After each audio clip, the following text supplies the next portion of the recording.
हमें इस प्रकार के अनेक प्रश्न प्राप्त होते हैं कि हमें अपने जीवन के विषय में स्पष्टता नहीं है। हम निर्धारित नहीं कर पा रहे हैं कि हम किस दिशा में आगे बढ़ें, हमारा लक्ष्य क्या होना चाहिए। कई बार हम कार्य शुरू करते भी हैं लेकिन एकाग्र नहीं रह पाते, या कई बार कार्य करते हैं लेकिन उसमें ठीक से हमें सफलता प्राप्त नहीं होती। इसी विषय पर आज हम बात करेंगे कि किस प्रकार से आप आर्थिक स्तर पर अपने आप को संपन्न बना सकते हैं, इन सब स्थितियों से बाहर आ सकते हैं, जीवन के विषय में स्पष्टता हो सकती है, और वो क्या ऐसी आदतें हैं जिनको अगर आप जीवन में धारण कर लेते हैं तो आपको अपने जीवन में अभूतपूर्व बदलाव देखने को मिलेंगे।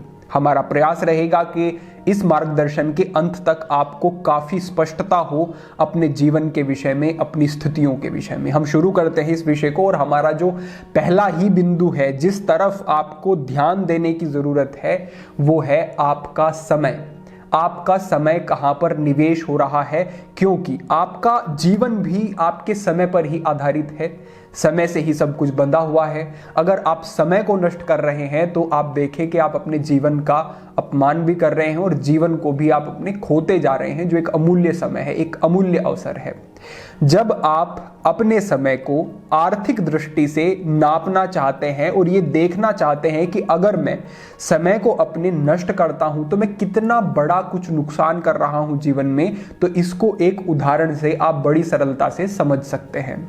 इस प्रकार आप समझ सकते हैं कि अगर आप प्रतिदिन 5,000 रुपए कमाते हैं और आप 12 घंटे काम करते हैं, 5,000 रुपए कमाते हैं, 12 घंटे काम किया तो आप 1 घंटे में 416 रुपए कमा रहे हैं।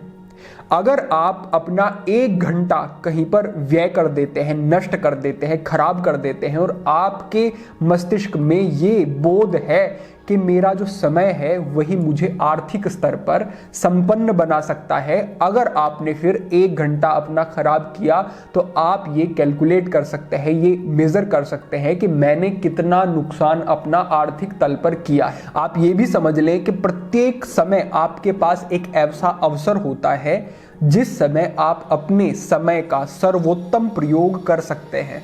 तो आप ये नहीं कह सकते कि मैंने तो सब कुछ काम अपने निपटा लिए थे, उसके बाद मैंने ये टीवी देखने में, किसी से फोन पे बात करने में, कहीं बाहर घूमने में या दूसरी किसी चीज में अपना समय नष्ट किया है तो इससे कोई प्रभाव नहीं पड़ता। जी नहीं, आप प्रत्येक समय उस समय का सृजनात्मक अच्छा प्रयोग कर ही सकते हैं। अगर इस तरीके से, इस अप्रोच से आप अपने समय को देखते हैं, समय को मापते हैं और आर्थिक तल पर भी उसको देखते हैं कि मैं अगर समय खराब कर रहा हूं तो मैं कहीं ना कहीं आर्थिक तल पर अपना एक बड़ा नुकसान कर रहा हूं, तो आप समझ पाएंगे कि इस समय का मूल्य तो बहुत अधिक है।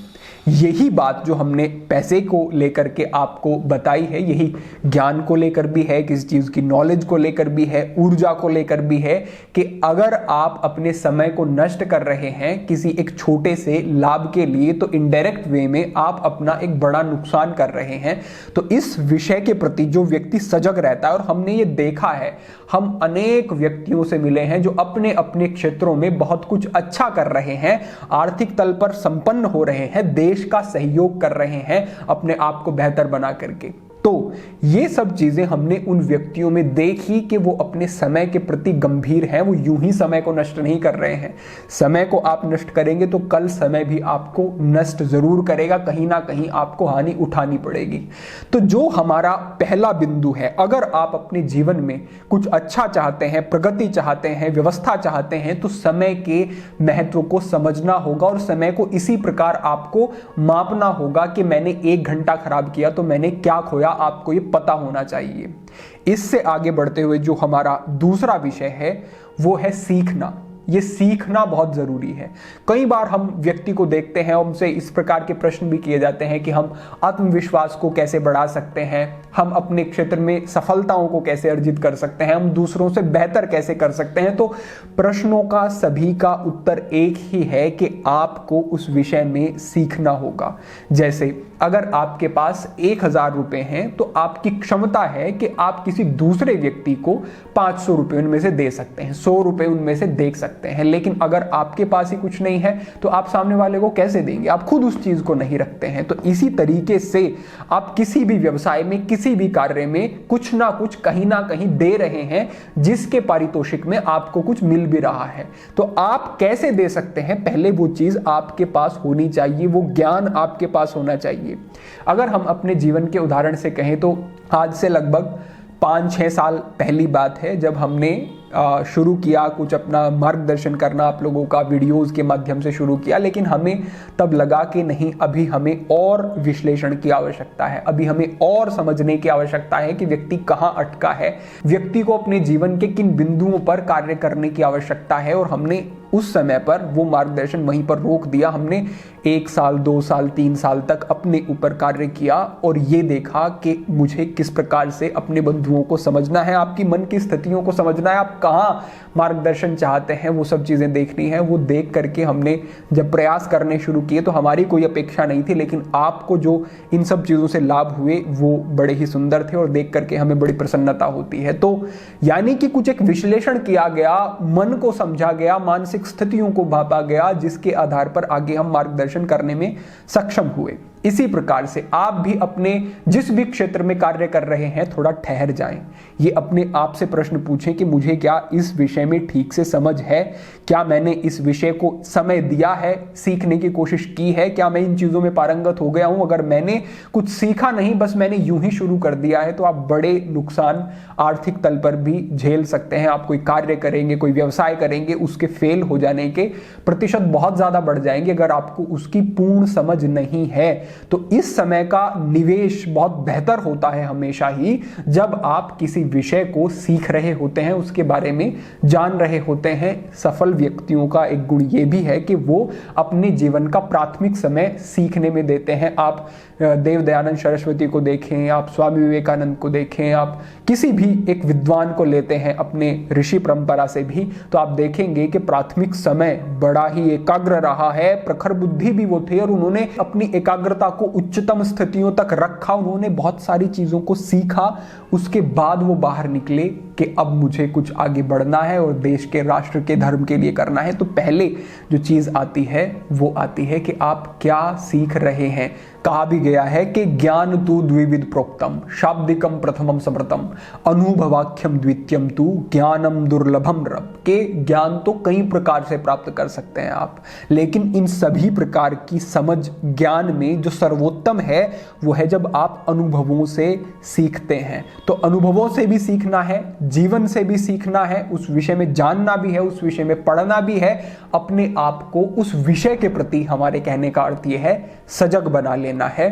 आप निरंतर उस विषय में सीखते जाएंगे तो एक दिन आप इस स्थिति में होंगे कि जब आप उस कार्य को शुरू करेंगे तो वो कार्य निश्चित रूप से बड़ा कुछ अच्छे परिणाम देगा आपको। इससे आगे बढ़ते हुए हम बात करने वाले हैं तीसरे बिंदु पर, और ये है आपके लक्ष्य की निश्चितता का क्या स्तर है। इसे आप ऐसे समझें, अभी इस वीडियो को आप रोक सकते हैं और अपने आप से एक छोटा सा प्रश्न कर सकते हैं कि मुझे जहां तक जाना है, जो मेरे सपने हैं, क्या उन तक कैसे पहुंचा जा सकता है। उसके विषय में मेरे मस्तिष्क में एक पृष्ठभूमि तैयार है। वो क्या कार्य है जो मैं करने वाला हूं, क्या ये स्पष्ट है मुझे कि मेरा लक्ष्य क्या है। अगर आपको ऐसा लगता है कि नहीं, मैं कुछ ना कुछ कर लूंगा, मैं किसी ना किसी तरीके से वहां तक पहुंच जाऊंगा, मैं या तो ये कार्य कर लूंगा, ये नहीं चला तो मैं ये कर लूंगा, आप अगर स्पष्ट नहीं हैं तत्क्षण आपके मस्तिष्क में ये बात नहीं आती कि बस मुझे ये चाहिए और ये मुझे चाहिए ही चाहिए, ये मुझे प्राप्त करना ही है। जब तक ये स्पष्टता नहीं होगी तब तक आपका उस स्थिति तक पहुंचना, वहां तक जाना बहुत मुश्किल होगा।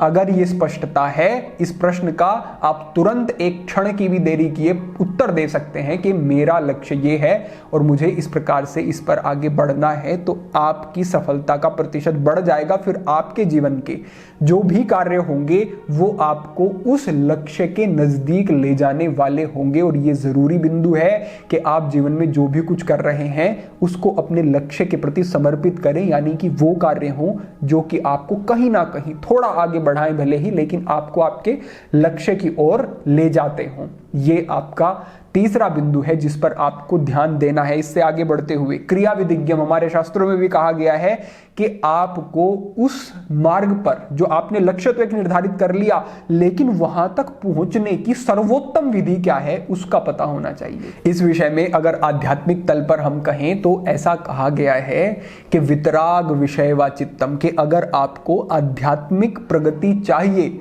तो आपको क्या करना होगा, जो वितराग, वैरागी और उच्च स्तर के ऋषि और योगी हुए हैं उनको अपने मन में धारण करो। देखो कि उनका जीवन कैसा रहा, देखो कि उन्होंने कैसे सोचा, देखो कि उनका आचरण कैसा रहा, तो आपके जीवन पर वैसे प्रभाव होंगे। इसी प्रकार से क्योंकि हमारे जीवन का एक महत्वपूर्ण पक्ष है आर्थिक तल, तो आर्थिक तल पर जिन लोगों ने कुछ विशेष किया है, कुछ बेहतर किया है, उन्होंने अपनी ऊर्जा को एकीकृत करके अपने लक्ष्यों के प्रति कैसे समर्पित किया है, उन लोगों को आप देख सकते हैं, उनके बारे में जान सकते हैं, और उनमें से जो अच्छी चीजें, उपयोगी चीजें आपको लगती हैं उनको आप धारण कर सकते हैं। क्रिया विधिज्ञम, आपको निर्धारित करना होगा कि आपका जो लक्ष्य है उस तक पहुंचने का सर्वोत्तम मार्ग क्या है आज के समय के परिस्थितियों के अनुकूल। तो आप जब ये स्पष्ट कर लेंगे कि ये तरीका है और इस तरीके को मैं समझ चुका हूं और इस मार्ग पर अब मैं बढ़ने के योग्य भी हो गया हूं, जो हमने पहले बात की कि सीखना पड़ेगा, तो आप उस मार्ग पर जब आगे बढ़ेंगे तो आप समझे कि आपकी प्रगति की जो एक स्थिति है वो बहुत तीव्र होगी। अगर आप पूर्व की इन सब बिंदुओं पर और इन चीजों पर कार्य नहीं कर रहे हैं तो बड़ा परिश्रम करेंगे, फिर भी आप वहां तक पहुंच नहीं पाएंगे। लेकिन अगर आपने ये समय निवेश कर लिया, और अधिकांश हम देखते हैं कि व्यक्ति सोचता है कि इतना समय 1 साल 2 साल में पढ़ने में लगाऊं, इन चीजों को सीखने में लगाऊं, मैं शुरू कर देता हूं, मैं सीख ही जाऊंगा जैसे तैसे, लेकिन उस सीखने में, उस एक्सपेरिमेंट में आप काफी कुछ खो सकते हैं, आपकी ऊर्जा बहुत अधिक नष्ट हो सकती है। और इससे आगे बढ़ते हुए जो अंतिम बिंदु है, अति महत्वपूर्ण, वो है संतोष। आप समझे कि हमने बहुत कुछ अर्जित किया, आर्थिक तल पर हम संपन्न हो गए, हमारे पास आज सब सुख सुविधाएं हैं, सब कुछ है, लेकिन अगर हम मानसिक तल पर, आत्मिक तल पर शांत ही नहीं है, हम परेशान हैं, चिंतित हैं, हमें कुछ अपूर्णता अनुभव होती है, कुछ खलिश है, कुछ लगता है कि मुझे कुछ नहीं मिला अभी, और ये जो और की भावना है, ये भी व्यक्ति को निरंतर कष्ट में ही रखती है, वो इनसे उबर नहीं पाता, भले ही उसके पास सब है। अगर संतोष नहीं है तो बड़ी स्थितियां खराब हो जाएंगी। इसीलिए कहा गया है कि सैतु भवति दरिद्रो यश तृष्णा विशाला मनसी च संतुष्टे को अर्थवान को दरिद्र, की जो मन से संतुष्ट है वो क्या दरिद्र, यानी कि उसके पास धन नहीं भी है तो उसे बहुत फर्क नहीं पड़ता, और अगर वो बहुत संपन्न भी है तो भी उसे कोई अंतर नहीं पड़ता। इसलिए क्योंकि उसने मानसिक तल पर अपने आप को संतोष से युक्त रखा है। तो ये स्थिति जो है, ये हम ये नहीं कहेंगे कि आपके पास कुछ भी नहीं है, आपके परिवार के आपके दायित्व पूरे नहीं कर सकते तो तब भी आप संतोष करके बैठे, वो तो अक्रमण्यता ही है। लेकिन आप एक स्थिति तक पहुंच गए, आपने जो लक्ष्य निर्धारित किया था वहां तक आप पहुंच गए, तो मन में ये भी होना चाहिए कि मैंने अपने लक्ष्यों को फिर प्राप्त कर लिया है, तो अब मुझे जो हमने धन अर्जित किया है उसको सही जगह पर निवेश करना है, अच्छे से जीवन व्यतीत करना है, अपने संस्कारों को, अपनी संस्कृति के सिद्धांतों पर भी हमें अटल रूप से रहना है, ना कि केवल अर्थ का ही पुजारी हो जाना है। हर चीज जो आवश्यक भी है, अनिवार्य भी है, उपयोगी भी है, असंतुलित हो जाएगी तो विध्वंसकारी हो जाएगी। हमारे यहाँ पर अर्थ की अनिवार्यता को समझा गया है, लक्ष्मी को एक देवी के रूप में हमने पूजा है और इसका हमने सम्मान किया है। तो अर्थ को गलत नहीं, ये नहीं है कि ये सब चीजें तो मोह माया है, ऐसा नहीं। आपको इस संसार में रहना है, आगे बढ़ना है, तो इन सब चीजों की आवश्यकता को आप झुठला नहीं सकते। आज का समय, अर्थ के बिना व्यक्ति दरिद्र हो जाएगा, इस बात में कोई संदेह नहीं है। तो आपको अच्छे तरीके से, सकारात्मक रूप से इन चीजों को देखना है, अर्थ का भी सम्मान करना है, लेकिन अर्थ के कारण अंधा नहीं हो जाना है। अपने सिद्धांतों और अपनी चीजों को भी साथ साथ जीवन में लेकर के आगे बढ़ना है, और आप ऐसा कर सकते हैं। एक आध्यात्मिक व्यक्ति और अधिक ऊर्जावान हो जाता है एक सामान्य व्यक्ति से, क्योंकि उसका डिस्ट्रैक्शन समाप्त हो जाते हैं, आकर्षण समाप्त हो जाते हैं उसके जीवन से। तो आपको इन नियमों को, इन उपयोगी सिद्धांतों को अपने जीवन में धारण करना है, और अगर आप ऐसा करते हैं तो आप निश्चिंत रहें, आपको जीवन में निश्चित रूप से बड़े लक्ष्य भी जो भी आपके होंगे उनको भी आप प्राप्त कर लेंगे। आप आर्थिक रूप से संपन्न होंगे, आपके पास आपके लक्ष्य होंगे, ऊर्जा को दिशा देने के लिए आपके पास समुचित साधन होंगे, आप एक अच्छा जीवन जिएंगे। अपेक्षा है कि आपको ये चीजें ठीक प्रकार से समझ आ गई होंगी। इनको आप जीवन में धारण करें आज से, अभी से, और आप इनसे क्या लाभ प्राप्त करते हैं वो भी आप हमें कमेंट के माध्यम से साझा कर सकते हैं। भविष्य में अन्य महत्वपूर्ण बिंदुओं पर मार्गदर्शन होता रहेगा। आज के लिए इस मार्गदर्शन को यहीं पर समाप्त करते हैं। सभी के लिए प्रार्थना, सभी के लिए मंगल कामना। ओम नमः शिवाय।